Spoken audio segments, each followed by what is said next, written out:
Principio de Arquímedes. El sabio griego Arquímedes, que vivió en el siglo III a.C., fue el que formuló este principio, que básicamente se aplica a los cuerpos cuando se sumergen en el seno de una masa líquida en reposo.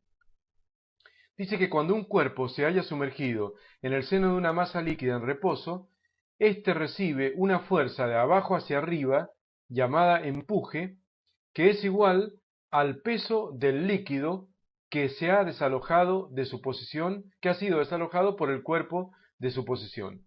Primero vamos a tratar de ver cómo interpretamos ese enunciado. Vamos a ver si podemos probar el principio de Arquímedes de forma más o menos intuitiva, como el propio Arquímedes lo debe haber razonado. Acá tengo el seno de una masa, de un líquido que está en reposo, ¿no? Supongamos que tengo ese líquido en reposo y en el mismo vamos a distinguir un determinado volumen, el cual también estaría en reposo, por hipótesis. Partimos de la hipótesis que todas las moléculas de este líquido están en reposo. Si esto es así, todos los elementos de este volumen de líquido dentro del mismo líquido también están en reposo. Ahora llevemos a un diagrama de cuerpo libre a este elemento de líquido. Lo saco afuera de su contexto y lo coloco ahí. Diagrama de cuerpo libre de este elemento de líquido. O sea, de este prisma, por ejemplo, paralelepípedo, en este caso, de líquido. Como partimos de la base que está en reposo, tenemos que ver lo siguiente. ¿Cuáles son las fuerzas que están actuando sobre este volumen de líquido? Por un lado, el propio peso del líquido, que sería P, porque el líquido es atraído por la Tierra, como cualquier otra sustancia, y por lo tanto tiene su propio peso. Ahora bien, está en equilibrio. Si está en equilibrio, la resultante tiene que ser nula, porque por hipótesis, todas las moléculas de ese líquido están en equilibrio y todas las moléculas del otro líquido de afuera también están en equilibrio. Por lo tanto, si esa molécula del cuerpo, de ese elemento de líquido que pesa, está en equilibrio, significa que la resultante tiene que ser cero. Tiene que haber una resultante nula. Y si hay una resultante nula, significa que todo el seno de la masa líquida le termina ejerciendo una fuerza de abajo hacia arriba, llamada empuje, que es igual al peso de ese mismo líquido. Por lo tanto, ese mismo líquido está en equilibrio dentro de más líquido del mismo tipo. Y esa sería una forma muy sencilla de razonar el equilibrio. Tendríamos que decir además que la masa líquida en realidad no ejerce una sola fuerza. La masa líquida está ejerciendo infinidad de fuerzas. ¿Por qué? Porque hay presión sobre esta cara, hay presión sobre la otra cara, hay presión sobre la cara inferior, superior, anterior, posterior. Por lo tanto, hay infinidad de fuerzas, pero si sacamos la resultante de todas esas infinitas fuercitas que el seno de la masa líquida está ejerciendo a ese elemento de líquido, la resultante sería el empuje, de abajo hacia arriba, igual al peso del propio líquido considerado en ese volumen. Esto nos abre las puertas a considerar realmente cómo es el principio de Arquímedes. Segundo paso, coloquemos ahora en ese espacio donde estaba el elemento de líquido, que era ocupado por la porción líquida, coloquemos ahora un cuerpo material de similares proporciones al elemento líquido. Y por lo tanto ahora hay un elemento pero que no es líquido, por ejemplo un acero, que tiene mucho más peso específico que el líquido, por ejemplo. Entonces, ¿qué pasa? Ahora hay un peso, el peso del cuerpo P no es el mismo que había antes, ahora hay un peso mayor, porque el cuerpo es un cuerpo sólido de mayor peso que el líquido que antes estaba en ese lugar. Pero el seno de la masa líquida ejerce de abajo hacia arriba una fuerza llamada empuje igual al peso del líquido que había antes en ese espacio que ahora está ocupado por el cuerpo sólido. Por lo tanto, se dice que el empuje es una fuerza igual al peso del líquido desalojado. El peso del líquido que ha sido desalojado de su lugar por el cuerpo es igual al empuje, nada más que el empuje obviamente es hacia arriba.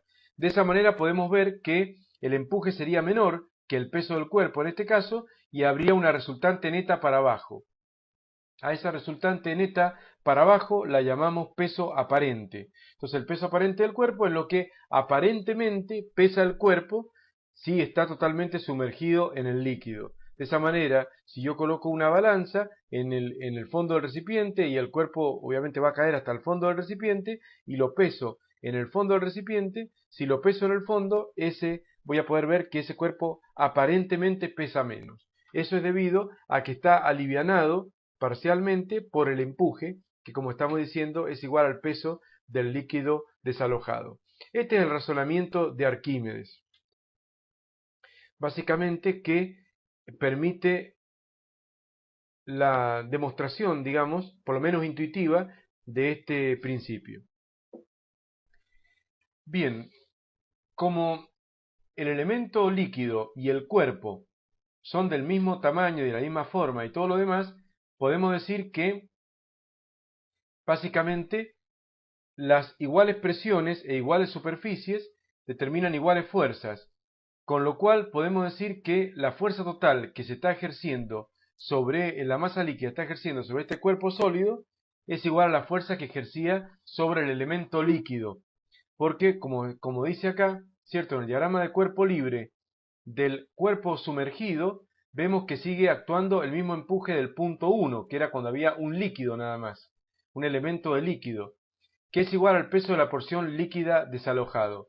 Esto es debido a que las presiones que actuaban sobre las caras de la porción líquida son iguales a las que actúan sobre las caras idénticas del cuerpo, ahora sólido, que está sumergido. Entonces, como dice el apunte, iguales presiones e iguales superficies determinan iguales fuerzas, con lo cual la resultante de todas las fuerzas, que es el empuje, es el mismo, tanto para la porción líquida, en el ejemplo 1, que es este empuje, como para el cuerpo sólido de peso distinto, que es en el caso 2.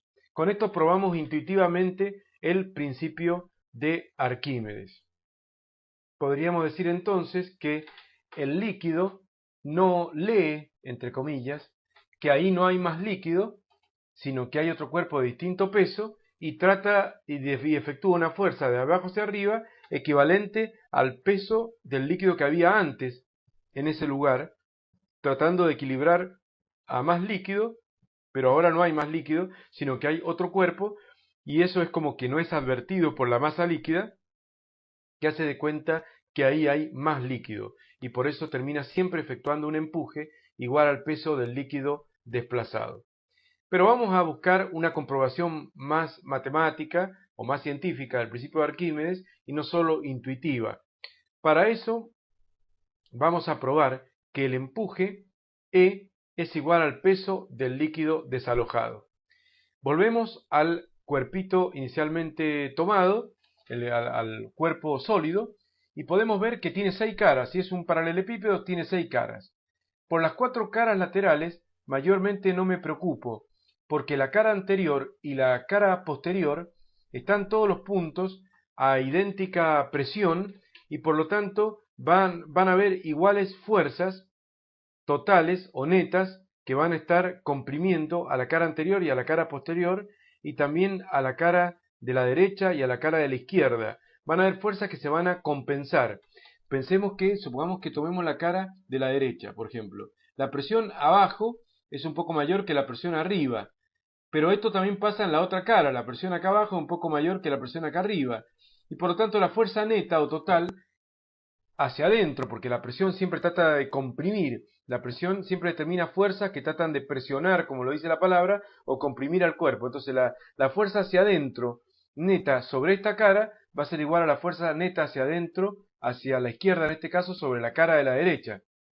Y la fuerza hacia adentro sobre la cara anterior va a ser igual a la fuerza hacia adentro sobre la cara posterior. Así que las 4 caras laterales se van a terminar compensando las fuerzas totales efectuadas. Por lo tanto, el cuerpo va a estar comprimido, pero si es un rígido ideal e indeformable, no se va a deformar y no va a comprimirse ni a disminuirse su volumen, y por lo tanto lo único que va a quedar es la existencia de 2 fuerzas diferentes en las caras inferior y superior. Ahí claramente vamos a tener que la presión en todos los puntos de la cara inferior de superficie sub o sub 1 le puedo llamar, pero en realidad son iguales la superficie inferior que la superficie superior. Le he llamado sub nada más a esta superficie inferior y superior. Podríamos decir que en todos los puntos de la cara inferior la presión es mayor que en todos los puntos de la cara superior. ¿Por qué? Porque todos los puntos de la cara inferior están a una profundidad H1, mientras que todos los puntos de la cara superior están todos a la misma presión P2, que sería una presión inferior debido a que hay menor altura de columna. Hay un delta H y hay una diferencia de alturas o niveles entre la cara inferior y la cara superior, y esa diferencia de niveles determina una diferencia de presiones hidrostáticas, y esa diferencia de presiones genera una diferencia de fuerzas. Entonces la fuerza que comprime para abajo a la cara de arriba, F sub 2, va a ser menor que la fuerza que comprime, y por tanto hacia arriba, de la cara inferior. Y esa diferencia entre esas dos fuerzas va a ser igual al empuje, o la fuerza neta que actúa sobre el cuerpo, como lo probaremos ahora. Podemos decir entonces que la presión en cualquier punto de la cara 1 es igual al peso específico del líquido por la profundidad H1. Y también es igual, por definición de presión, a la fuerza 1 total que actúa sobre esa cara dividido la superficie de la propia cara. Despejando de esta igualdad entre este segundo y tercer miembro, podríamos decir así, F1, queda que la fuerza neta, F1, ascendente en este caso, es igual a ¿qué? A el peso específico del líquido por la altura 1 por la superficie que pasa multiplicando. Si hago lo mismo en la otra cara, la presión hidrostática en la cara 2 es igual a el peso específico del líquido por la altura 2, pero por definición de presión también equivale a la fuerza total que se ejerza sobre la cara 2 dividida la superficie de dicha cara. Paso la superficie multiplicando y la fuerza 2 descendente en este caso, o sea de arriba hacia abajo, es igual a el peso específico del líquido por la altura 2 por la superficie de la cara. La resultante entonces de las dos fuerzas va a ser el empuje, y estamos diciendo que el empuje será entonces igual a F1 menos F2. Por lo tanto, ese empuje será igual a el peso específico del líquido por H1 por sub, que es F1, menos el peso específico del líquido por H2 por sub, que es F2.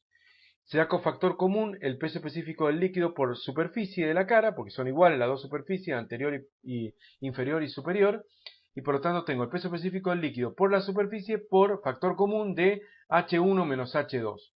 Entonces tengo que el empuje es igual al gamma del líquido por la superficie de la base por H1 menos H2, pero H1 menos H2 claramente es el delta H, o sea la diferencia de niveles entre las dos caras. Y tengo entonces que el empuje es gamma del líquido por superficie por delta H. Pero el delta H multiplicado por la superficie de la base es el volumen del cuerpo, superficie de la base por la altura del prisma. Por lo tanto, ese es el volumen del cuerpo, que también es el volumen del líquido desalojado. Entonces tengo que el empuje es igual al peso específico del líquido por el volumen del líquido desalojado. Ya sabemos que el peso específico del líquido de cualquier elemento es igual al peso sobre el volumen de ese elemento. Entonces el peso específico del líquido puede ser un peso de un líquido sobre un volumen de un líquido. Si hablo del líquido desalojado, el peso específico del líquido puede ser igual al peso del líquido desalojado dividido el volumen del líquido desalojado. Por lo cual el peso del líquido desalojado es igual al peso específico del líquido por el volumen del líquido desalojado, que pasa multiplicando. Por lo tanto, el gamma L por BLD, o sea, peso específico del líquido por el volumen del líquido desalojado, es igual al peso del líquido desalojado. Y queda comprobado entonces que el empuje es igual al peso del líquido desalojado. La fórmula que más vamos a usar es, en la práctica, es gamma L por el volumen del líquido desalojado. Entonces, el empuje, siempre que lo apliquemos en distintas fórmulas de la hidrostática, va a ser igual al peso específico del líquido por el volumen del líquido desalojado o desplazado por el cuerpo. Queda entonces probado el principio de Arquímedes a través de un razonamiento menos intuitivo y más matemático o más físico, probado a través de fórmulas.